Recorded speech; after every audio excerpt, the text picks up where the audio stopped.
following is a production of Cary TV, the Town of Cary's government access channel.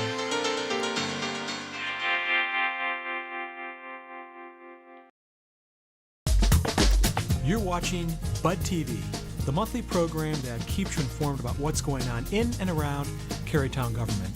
This month on Bud, lights, camera, action. The silver screen returns to downtown Cary. There's a new dog in town. And hit the roads. The Cary Road Race is here. All that and more right here on Bud TV.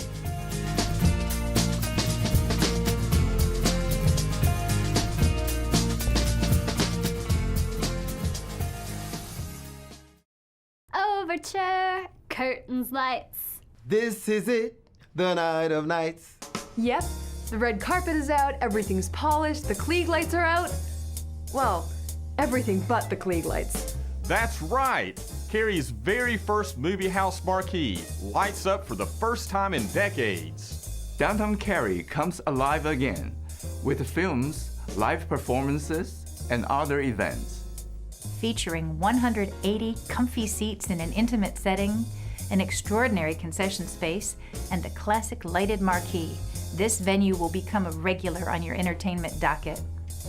The property was once home to the town's first indoor movie theater, built in 1946, which hosted live performances as well as films. The property was also used as a clothing store, an auto parts store, and a recording studio. And many of the new design elements include items from the building's past.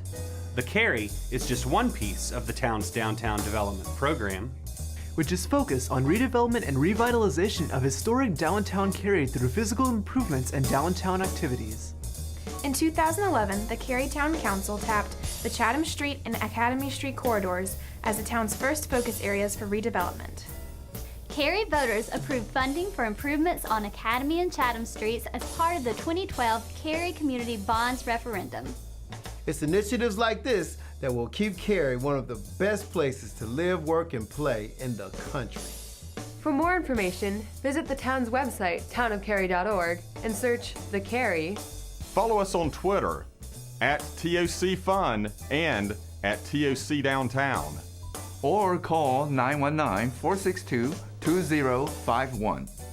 So put on your tuxedos and evening gowns, because culture in downtown Cary is lighting up. I'm ready for my close-up now.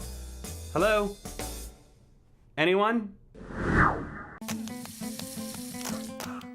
It's time for Fix a Leak Week, and we want you to get to know your water use through our Aquastar web portal. I'll tell you how next on the Conservation Corner.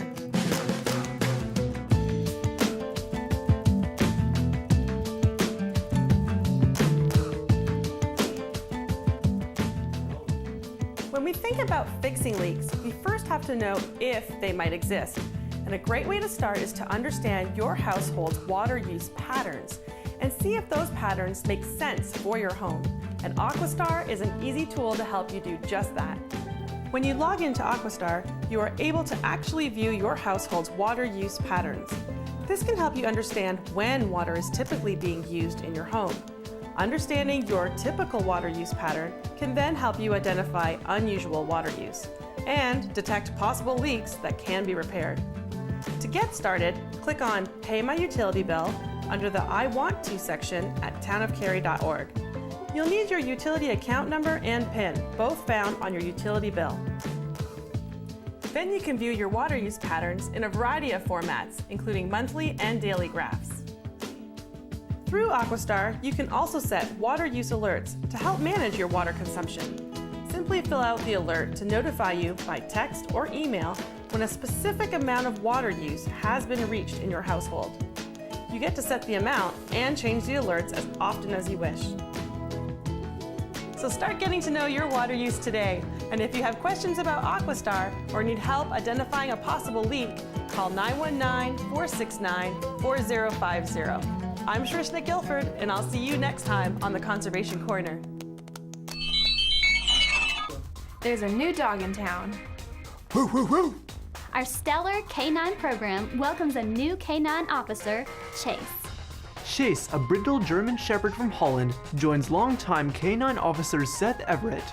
And our other two K-9 teams, Officer Scott McInerney in Tabor and Officer Phil Humphreys in Robbie. Chase was selected as the 6th K-9 to serve our town following the untimely passing of K-9 Enzo last year. During his career, Enzo met over 3,000 children and their parents during special community events. He is sorely missed. Cary Police use K-9 teams to track lost persons or fleeing suspects. Search for discarded or hidden evidence or contraband. Detect illegal drugs. Search buildings. And help protect officers. Cary's K-9 program was formed in 2005 and is available for public appearances and demonstrations as well. Learn more about the town's K-9 program or watch the K-9 video. Visit the town's website, townofcary.org, and search K-9. Or check out the video on the town's YouTube channel. Good pup. Now let's take a look at the calendar where there's a time and a place for everything. On Thursday, March 6th, a Town Council quasi-judicial meeting will be held at 6:30 p.m. in the Council chambers. A Town Council meeting will be held on Thursday, March 13th at 6:30 p.m. in the Council chambers. On Monday, March 17th, the Planning and Zoning Board meeting will be held at 6:30 p.m. in the Council chambers. A Town Council work session will be held on Tuesday, March 25th at 5 p.m. in the Police Department Training Room at 120 Wilkinson Avenue. On Thursday, March 27th, a Town Council meeting will be held at 6:30 p.m. in the Council chambers. For more meetings and events, log on to townofcary.org and click on the calendar icon.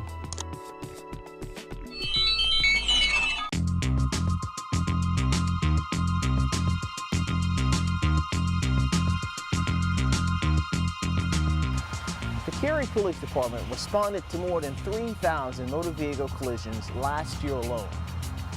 Many of these involved some degree of personal injury, and all of them involved thousands of dollars in financial loss for those involved.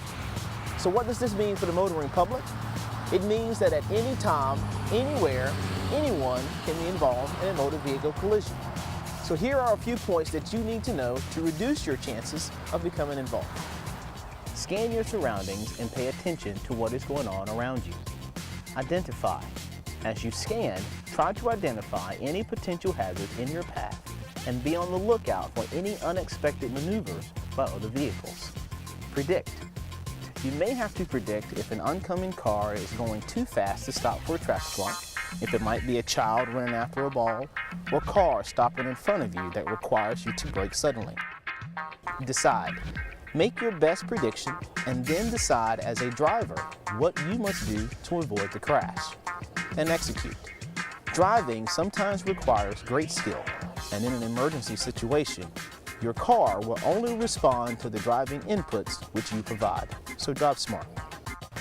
Using these basic driving tips can greatly reduce your chances of becoming involved in a collision. But it is important to remember that a collision can occur at almost any time and any place. If you ever have the misfortune of being involved in a motor vehicle collision, here are some things that you should know. Following a crash, the #1 priority will always be your safety and the safety of anyone else involved. With that in mind, move all vehicles involved off the roadway and out of the flow of traffic. If your vehicle is disabled, move yourself and any passengers away from the vehicle and off the roadway. The responding officer will want to hear your perspective on what happened, along with anyone else involved. If EMS is needed, the officer will contact them for you.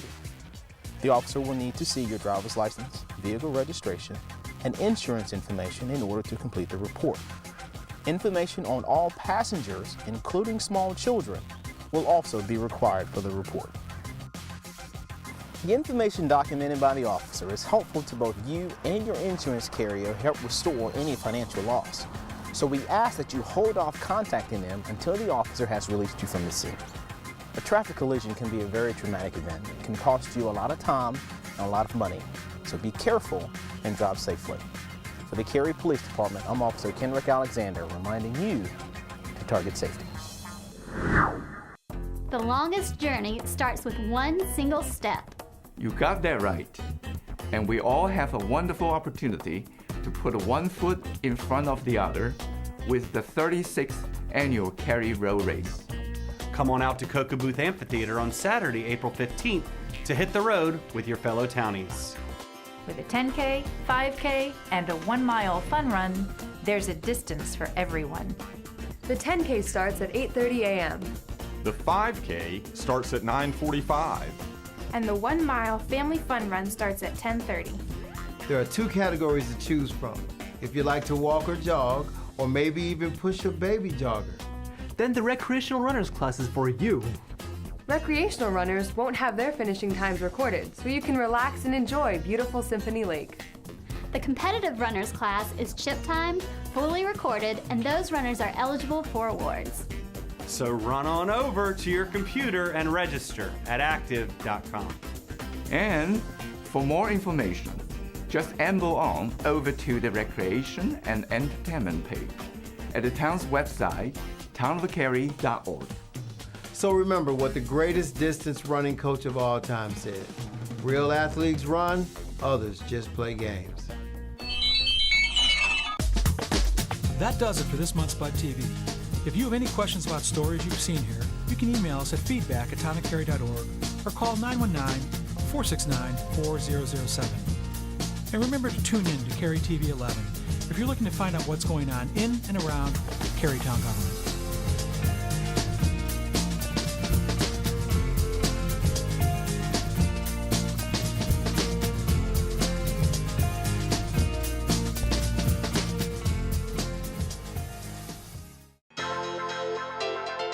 This has been a production of Cary TV.